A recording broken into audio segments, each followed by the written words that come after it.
রাগের মহাসংগ্রাম গল্প এপিসোড 5।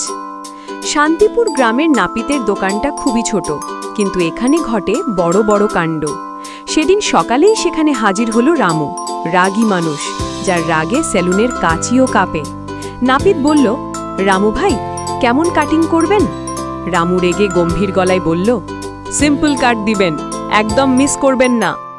নাপিত কাজ শুরু করল, বাট হঠাৎ ট্রিমারটা টকটক করে বন্ধ হয়ে গেল। রামুর চোখ বড় বড় হয়ে গেল। এই কি হলো?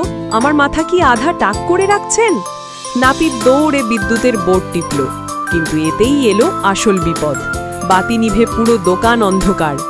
রামু চিৎকার করে উঠল, ওই নাপিতা, অন্ধকারে কেটে ফেলবেন না আমার কান। বাইরে থাকা লোকজন হাসতে লাগলো।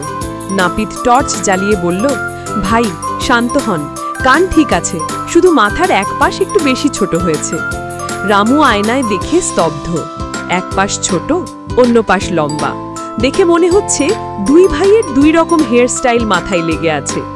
রামু রেগে গর্জে উঠল, এই কি কাণ্ড! আমি কি আধা হিরো আধা ভিলেন দেখাচ্ছি?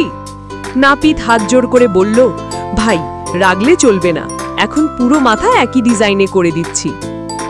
শেষমেশ নাপিত একটা অদ্ভুত কিন্তু স্টাইলিশ ফুল ফেড কাট করে দিল। রামু আয়নায় দেখে প্রথমে রাগ চাপল, তারপর আস্তে আস্তে হাসি বেরিয়ে এলো।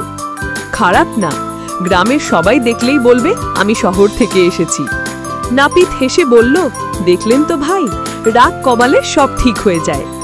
রামুও মাথা নেড়ে বলল, ঠিকই বলেছেন, তবে পরের বার ট্রিমারের চার্জ দেখে রাখবেন।